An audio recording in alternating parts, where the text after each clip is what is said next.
नमस्कार, आप देख रहे हैं बिग फाइट लाइव और आपके साथ मैं हूं श्वेता मिश्रा। पीएम ने कल 20 लाख करोड़ के आर्थिक पैकेज का ऐलान किया था। कल तक ये बातें चल रही थी कि केंद्र सरकार महासंकट से निपटने के लिए महा पैकेज ला रही है।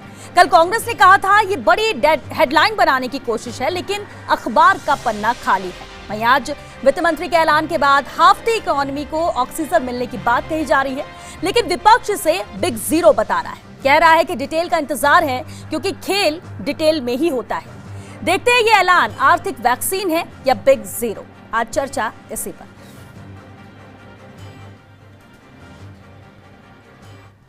This whole initiative is called as Atmanirbhar Bharat Abhiyan. মুখে বললে বড় বড় কথা ভাষণ দিলাম, রেজাল্ট হলো শূন্য। We will await the terms and conditions. The devil is in the detail.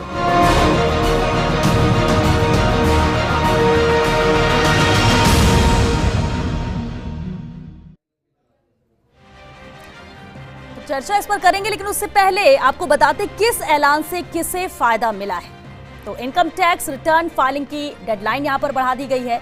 कर्मचारियों को इससे राहत मिलेगी। ये यहां पर एक अहम जो फैसला लिया गया है, इसे समझिए जरा किससे किसको फायदा यहां पर मिलने जा रहा है। बदली संबंधित उद्योगों को योजनाओं का लाभ यहां पर मिलेगा। एमएसएमई को बिना गारंटी लोन मिलेगा। कारोबार विस्तार में यहां पर मदद मिलेगी। वही विवाद से विश्वास स्कीम की डेडलाइन भी बढ़ाई गई है, जिससे सीधे तौर पर लाभ यहां पर कंपनियों को होगा। टीडीएस कटौती में 25% की राहत रहेगी। नौकरी पेशा और पेशेवरों को इसका लाभ मिलेगा, यानी ये नौकरी पेशा के लिए जरूर यहां पर अच्छी खबर जरूर है। जिस तरह से आप देख भी सकते हैं कि किस ऐलान से कैसे फायदा पहुंचेगा आम जन को, इसे ज्यादा समझना होगा। ईपीएफ पर राहत का ऐलान है। कर्मचारियों कंपनियों को इससे बड़ी राहत मिलेगी, जिस तरह से ईपीएफ को लेकर ऐलान किया गया। रियल एस्टेट की बात करें तो प्रोजेक्ट्स को 6 महीने तक की यहां पर मोहलत भी दी गई है। रियल एस्टेट के लिए राहत है। प्रोजेक्ट्स लटकने से नुकसान की यहां पर भरपाई की जा सकेगी। तो डिस्कॉम को इमरजेंसी लिक्विडिटी 90,000 करोड़। तो इधर बिजली कंपनियों को नुकसान में राहत इससे मिलने जा रहा है। नॉन बैंकिंग माइक्रो फाइनेंस कंपनियों के लिए भी यहां पर 30,000 करोड़ का ऐलान है, यानी नकदी का संकट यहां पर नहीं रह जाएगा। जिस तरह से इस संकट से जूझ रहे थे ये लोग। एनबीएफसी को यहां 45,000 करोड़ की योजना का विस्तार किया गया है। तो कम रेटिंग वाले जो एनबीएफसी हैं, उन्हें अब कर्ज भी मिलेगा। ये इनको फायदा होगा। 200 करोड़ तक का टेंडर ग्लोबल नहीं है। उद्योगों को टैक्स में राहत यहां पर मिलेगी। ये एक बड़ा ऐलान यहां पर किया गया है। तो इससे आप समझ सकते हैं कि आखिर इन ऐलानों से सीधे तौर पर फायदा किसे पहुंच रहा है। तो पीएम के ऐलान के बाद वित्त मंत्री निर्मला सीतारमण ने भी विशेष आर्थिक पैकेज की शुरुआती खाका तो पेश किया है, लेकिन इससे पहले ये लोगों का बड़ा सवाल था कि आखिर केंद्र सरकार इस संकट से निपटने के लिए इसे कैसे मैनेज करेगी। हालांकि इस सवाल का जवाब चैनल हेड जगदीश चंद्र ने 9 मई को ही दिया था। आइए आपको भी दिखाते हैं द न्यू जेसी शो का वो भाग जिसमें जगदीश चंद्र ने पहले ही आर्थिक पैकेज से जुड़े संकेत दे दिए थे। सर, प्रधानमंत्री द्वारा पूर्व में घोषित 1,70,000 करोड़ के पैकेज के अलावा क्या कोई और बड़ी घोषणा सरकार यहां पर कर सकती है? क्या आम जन के पास सीधे तौर पर पैसा दे सकती है सरकार? और बड़ा सवाल ये कि इन सब के लिए केंद्र सरकार धन कहां से एकत्रित करेगी, कहां से पैसा लेकर आएगी? देखिए, केंद्र सरकार तो जिसे कहते हैं ना, कुबेर का खजाना होती है, धन की कमी नहीं होती। अभी देखिए 1,70,000 का जो उन्होंने 1,70,000 करोड़ का जो पैकेज दिया था, अब फिर से दोबारा से 1.5 लाख करोड़ के पैकेज की बात चल रही है।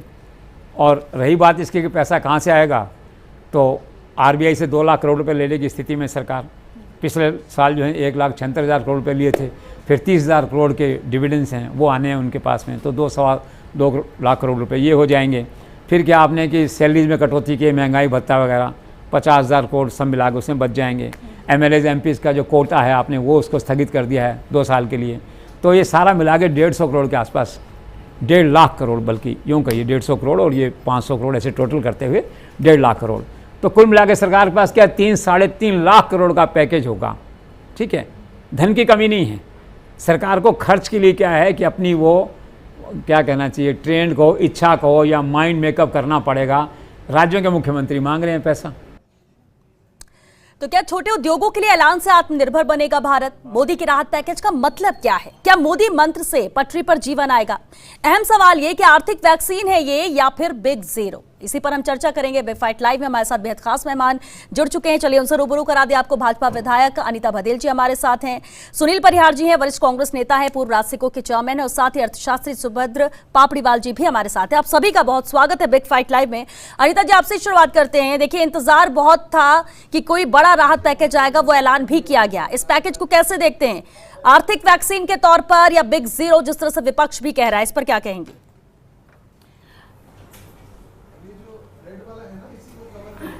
देखिए श्वेता जी, विपक्ष को तो आलोचना करने की आदत है। हिंदुस्तान की जनता बहुत अच्छे से जानती है, और जिनको ये लाभ मिलने वाला है वो इसको सही समीक्षा उसकी ये कर सकते हैं। जिस एमएसएमई को लाभ मिलने वाला है वो तो आज बहुत खुश है। जिस इलेक्ट्रॉनिक कंपनी को ये लाभ मिलने वाला है, जो आपने 90,000 करोड़ रुपए की बात कही है, वो इलेक्ट्रॉनिक्स कंपनियां खुश हैं। जो हैवी इलेक्ट्रॉनिक कंपनीज हैं, भारत सरकार की कंपनीज हैं, उनको ये लाभ मिलने वाला है, वो खुश है। आपने टीडीएस की बात कही, आपने ईपीएफ की बात कही। जो ईपीएफ कंपनी डालती है उसमें उसको कटौती की गई है, और ईपीएफ निकालने के लिए सरकारी कर्मचारियों को ईपीएफ निकालने की छूट दी गई है जी। 4 साल तक गारंटी फ्री लोन। और जिस तरह से एमएसएमई को कैटेगराइज किया गया है, माइक्रो, मीडियम और जो अलग 3 कैटेगरीज बनाई है, मैं समझती हूं कि इससे बाजार में लिक्विडिटी बढ़ेगी। हमारे जो औद्योगिक क्षेत्र है उनके पास लिक्विडिटी आएगी, और लिक्विडिटी आने से जो बाजार बूम करेगा वो आने वाले समय में उसका परिणाम देखने को मिलेगा। यानी आप ये कह रही है कि जिस तरह से डिवाइड भी किया गया, जो डिटेल आज पीसी में बताई गई है वो बेहद अहम है और उससे फायदा मिलेगा। चलिए वापस लौटेंगे आपके पास, लेकिन सुनील जी का भी रुख कर लेते हैं। सुनील परिहार जी, पहले तो प्रतिक्रिया दे दीजिए। आज जिस तरह से डिटेल दी गई है इस पैकेज को लेकर, क्या कहेंगे आप?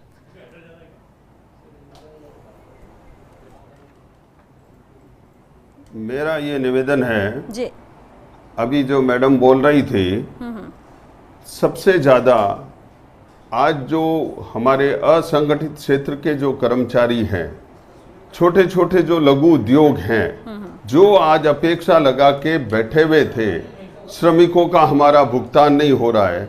अभी जो बात कही है कि ईपीएफ और उसमें सिर्फ माननीय केंद्रीय मंत्री जी ने भी कहा है 17 लाख से ज्यादा कर्मचारी है, उनको पूरे भारतवर्ष में मिलेगा। मैं आपसे निवेदन करना चाहता हूं, करोड़ों व्यक्ति जो आज भी सड़कों पर चल रहे हैं, असंगठित क्षेत्र के जो श्रमिक है, उन छोटे छोटे फैक्ट्रियों के मजदूर है, क्योंकि पीएफ और ईपीएफ है वो उच्च श्रेणी के उद्योग हैं, उसमें लग रहे हैं। जो छोटे छोटे कुटीर उद्योगों में लग रहे हैं, असंगठित क्षेत्रों के, उन मजदूरों के लिए माननीय वित्त मंत्री जी ने कुछ भी नहीं कहा है, जो करोड़ों की संख्या में बेरोजगार हुए हैं। आज जैसे जो हालात बने हैं, ऋण देने की व्यवस्था का माननीय वित्त मंत्री जी ने जो बात कही है उसका हम स्वागत कर रहे हैं। पर आज मैं ये कह रहा हूं कि उद्योग चलाने के लिए जब 2 माह तक हमारा उद्योग ही नहीं चला, हम चल ही नहीं पाए थे, तो 6 माह तक जो हमारे कुटीर और लघु उद्योग है उसमें ब्याज की दर है वो 0 होनी चाहिए थी। हमारे से कोई ब्याज नहीं लेते। आज भी बिजली के मिनिमम चार्जेज हैं, फिक्स चार्जेज हैं। जिस प्रकार की जो स्थितियों में मजदूरों को हमको भुगतान करना पड़ रहा है। सुनील जी, यानी आप ये कह रहे हैं कि 20 लाख करोड़ का जो पैकेज दिया गया है, जो अनाउंस किया गया, वो तो अच्छा है, लेकिन जिस तरह से इसे डिस्ट्रीब्यूट किया गया है आप उससे इत्तेफाक नहीं रख रहे। आपको लगता है कि थोड़ा और चीजें होनी चाहिए थी, जिस सेक्टर को छुआ नहीं गया, जैसा कि आप कह रहे हैं। चलिए, क्योंकि सुभद्र पापड़ीवाल जी भी हमारे साथ है, अर्थशास्त्री भी हैं और साथ ही उद्योगों से भी जुड़े हुए हैं, अब वो बेहतर बता सकेंगे इसे लेकर कि वाकई में क्या इसे आर्थिक वैक्सीन माने या बिग जीरो, जैसा कि विपक्ष कह रहा है। सुभद्र जी।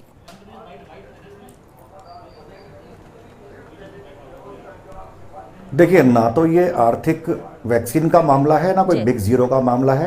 राजनीतिक पूर्वाग्रह से हट करके देखिए, ना पक्ष में ना विपक्ष में। फंडामेंटल बात यह है कि मैं निवेदन सुबह भी किया था आप ही के चैनल पे कि इसमें पैकेज जैसी कोई चीज बहरहाल दिखाई नहीं दे रही है। ये लॉन्ग टर्म एक रूट प्लान है, एक विशफुल प्लान है, एक बहुत ही महत्वाकांक्षी परियोजना है जो माननीय प्रधानमंत्री जी ने लेट डाउन की है भारत के सामने। एक निश्चित रूप से भारत की अब तक की सबसे बड़ी परियोजना कह सकता हूं मैं इसको, क्योंकि जहां तक रिलीफ की बात कर रहे हैं, आज पहली किस्त माननीय वित्त मंत्री जी ने जारी की है। उस पहली किस्त में केवल 2 कंपोनेंट ऐसे हैं जिनको आप रिलीफ पैकेज का नाम दे सकते हैं। एक 2% का ईपीएफ के अंदर छूट, अथवा जो 2 महीने पुरानी ईपीएफ की एक छूट चल रही है जिसमें 15,000 से कम तनख्वाह वाले लोगों के बारे में बात की गई है, उसका फायदा तो 10 से 15% केवल इंडस्ट्रीज को मिल रहा है। ठीक है। दूसरी जो उन्होंने एक छूट जिसको कहेंगे, जिसमें कहेंगे कि एक्स चेकर से पैसा निकाल करके या एक्स चेकर का डायरेक्ट लॉस करवाने वाली बात है, वो है 25% आपके टीडीएस के अंदर रिबेट देने का।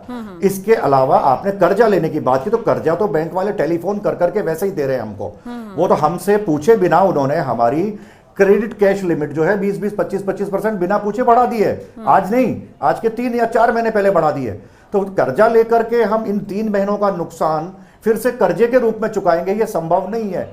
मैं बार बार, और पूरी इंडस्ट्री के सारी एसोसिएशन ये समझा रही है कि एमएसएमई के सामने अभूतपूर्व संकट है। एक बार आपको थोड़ा से अपनी मुट्ठी को खोलना पड़ेगा। मैं मानता हूं कि आपने कसम खा रखी है, डायरेक्ट बेनिफिट नहीं देंगे किसी को भी, आपकी कसम बनाए रखिए, लेकिन केवल 4 महीने या 6 महीने के लिए हम ऋण मुक्ति की बात नहीं कर रहे हैं। ब्याज माफ कर दीजिए, और हमारे जो श्रमिक हैं उनको वापस आने का इंसेंटिवाइज कीजिए, उनको वापस बुलाने के लिए। जब वो सड़कों पे चले गए भूखे प्यासे, तब उनको इंसेंटिव देना था, लेकिन वो चलिए लेट हो गए, विलंब हो गए, लेकिन अब वापस बुला करके इंसेंटिवाइज कर दीजिए, ईपीएफ के थ्रू कर दीजिए, ईएसआई के थ्रू कर दीजिए, अन्य मद में कर दीजिए। अभी तक नहीं किया है। मैं इस पैकेज की तारीफ कर रहा हूं कि ये भारत के लिए एक सुखद भविष्य का सपना है, निश्चित रूप से होगा। लेकिन आज तो दूध उफन रहा है, उसमें छींटे डालिए साहब, उफन जाएगा नहीं। तो ये तो मेरा विनम्र प्रार्थना है कि अभी भी माननीय वित्त मंत्री जी के पास में 2 दिन के और टाइम फ्रेम बाकी है। अगर वो कुछ कर सकती हैं तो डायरेक्ट रिलीफ एमएसएमई को दीजिए। ये इन्वेस्टमेंट प्लान बहुत अच्छा है, लेकिन इन्वेस्टमेंट प्लान तब होगा जब एमएसएमई जिंदा रहेगी। ठीक है सुभद्र जी, यानी आप ये कह रहे हैं कि प्लान अच्छा है लेकिन इसके दूरगामी परिणाम बेहतर होंगे, लेकिन मौजूदा स्थिति को ध्यान में रखते हुए कुछ ऐसा देना चाहिए था। अनीता भदेल जी क्या कहेंगे इसी के रिएक्शन पर, क्योंकि प्लान नो डाउट अच्छा है, जिस तरह से ये एक बड़ा पैकेज भी दिया गया, इसे डिवाइड भी किया गया है, लेकिन विजन दूरगामी परिणाम तो ठीक है, लेकिन मौजूदा स्थिति के हिसाब से अभी लोग संतुष्ट नहीं है। अनीता जी देखिए श्वेता जी, आज की स्थिति में जो बहुत जरूरी है, बाजार में तरलता और नकदी उत्पन्न करना, है ना। अब बाजार में तरलता और नकदी जब आएगी जब लोगों के पास पैसा होगा, कंपनीज के पास पैसा हो गया, उद्यमी के पास पैसा होगा। बिना गारंटी के 4 साल तक का लोन, और फर्स्ट ईयर में आपको कोई मूलधन नहीं चुकाना है। फर्स्ट ईयर के 12 महीने आपने कोई मूलधन नहीं चुकाना है। और दूसरी बात यह है कि अभी आरबीआई तय करेगी कि कितना % ब्याज होना चाहिए। अभी ये फाइनल नहीं हुआ है। अभी इंतजार करिए आप कि आने वाले दिनों में और क्या क्या होने वाला है। इसलिए मेरा कहना है कि सबसे ज्यादा जरूरत है, यदि उद्यमी के पास पैसा होगा तो वो लोन का पैसा होगा भले, पर वो खरीद सकेगा, अपना सामान बेच सकेगा। चलिए ठीक है अनीता जी, चलिए ये तो ठीक है। एमएसएमई सेक्टर को लेकर बहुत कुछ बोला गया, ज्यादातर प्रेस कॉन्फ्रेंस में जो डिटेलिंग दी गई है और जो किया गया वो एमएसएमई सेक्टर को लेकर, क्योंकि बार बार ये कहा जाता है कि उद्योग खत्म हो रहे हैं, बहुत नुकसान हो रहा है, उन्हें बचाना होगा, उनकी मदद करनी होगी, और इस लिहाज से ही पूरी तरह से फोकस नजर आया। लेकिन जिस तरह से अभी सुनील जी भी कह रहे थे, दूसरे जो प्रवासी हैं, जो मजदूर हैं, जो गरीब है, माना जा रहा था कि पूरी तरह से फोकस उन पर रहेगा। क्या उसके मद्देनजर ये मान रही हैं आप, सुनील जी ने जो कहा था? सुनील जी आपसे इससे जवाब चाहेंगे। आपने इससे पहले भी ये बात कही थी, अनीता जी कह रही है उद्योगों को लेकर। मैं ये निवेदन करना चाहता हूं जी। मैं ये निवेदन करना चाह रहा हूँ, मैं तो उद्योग से जुड़ा हुआ हूँ और सप्लाई को मजदूरी मिलेगी, तो मजदूर को मजदूरी। अनीता जी या तो बोल ले या फिर मैं बोलूं। चलिए ठीक है अनीता जी, 1 मिनट अनीता जी, चलिए ठीक है, एक बार सुनील जी का रिएक्शन ले लेते हैं। अनीता जी वापस आपके पास लौटेंगे, जरा आप बात भी सुनिएगा सुनील जी की। सुनील जी अपनी बात पूरी कीजिए।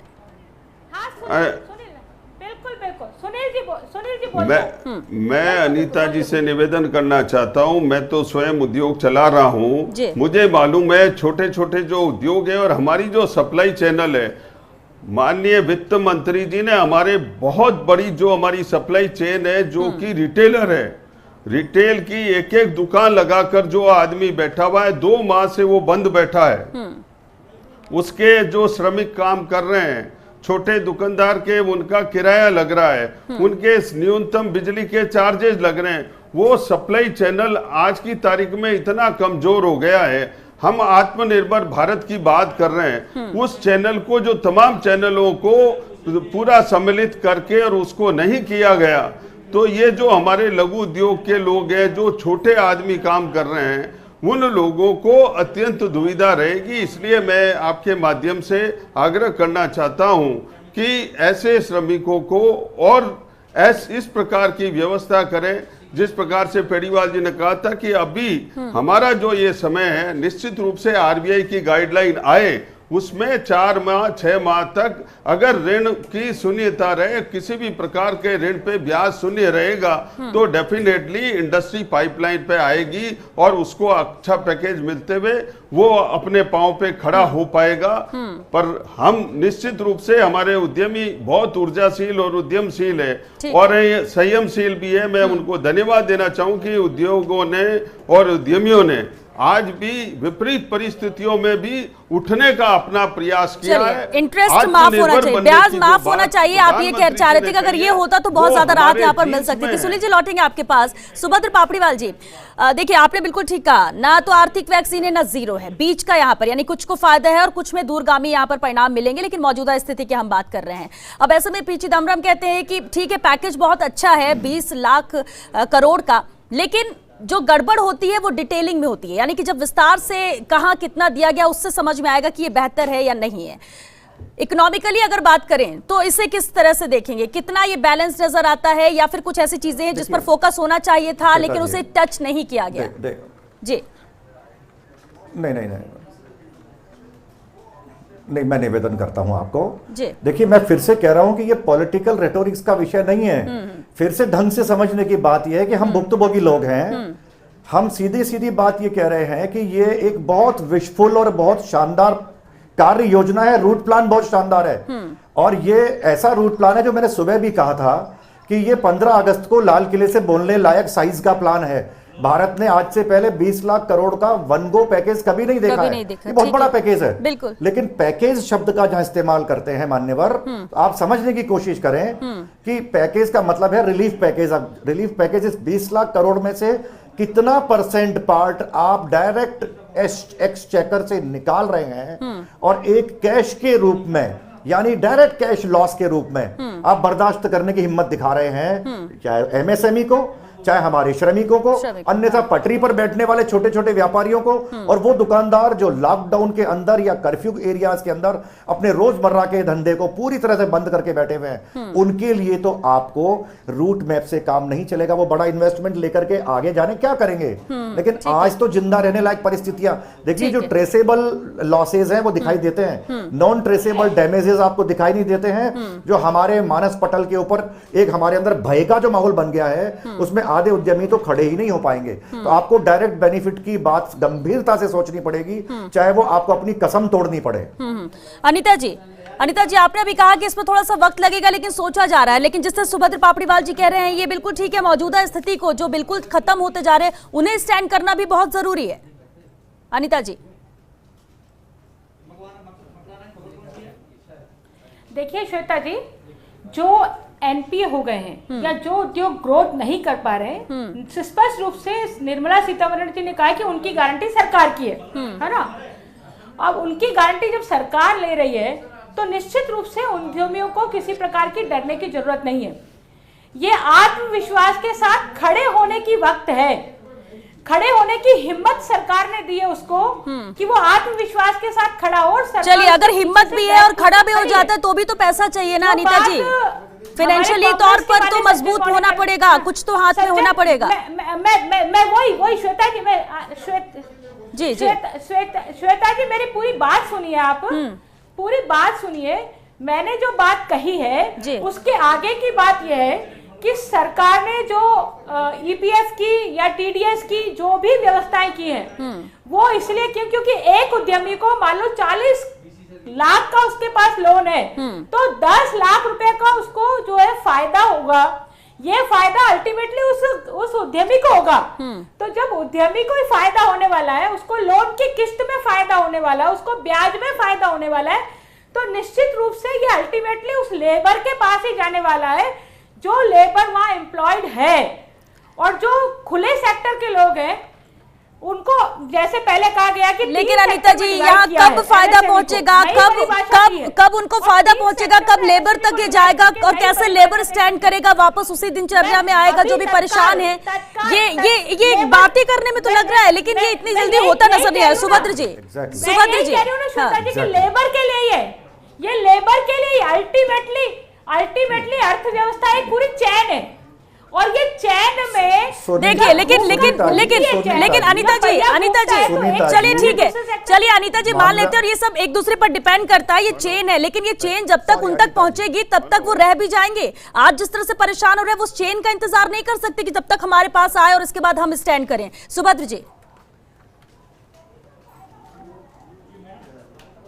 अनीता जी, हम नरेंद्र मोदी जी की भावनाओं की न सिर्फ कद्र करते हैं, हम बहुत अच्छे से जानते हैं कि वो देश हित के लिए किसी भी हद तक जा सकते हैं। इसमें आप वेल कन्विंस्ड रहे, मुतमईन रहे, हमें इसमें कोई संदेह नहीं है कि वो देश का भला नहीं सोच रहे हैं या, लेकिन हम इस बात से आशंकित हैं कि वो कसम तोड़ने को तैयार नहीं है। एक बार उन्होंने जब कसम ली थी तब ऐसी पेंडेमिक के बारे में नहीं सोचा था उन्होंने, इसलिए ये जो पेंडेमिक है अभूतपूर्व है। इस पेंडेमिक के समय उन्हें कैश बेनिफिट के बारे में सोचना पड़ेगा, वरना हम तो उद्यमी हैं, एमएसएमई वाले हैं, न जाने क्या बेच करके अपनी फैक्ट्रियां बेच करके दोबारा से जाने कहीं खड़े हो जाएंगे या आटे दाल का इंतजाम कर लेंगे।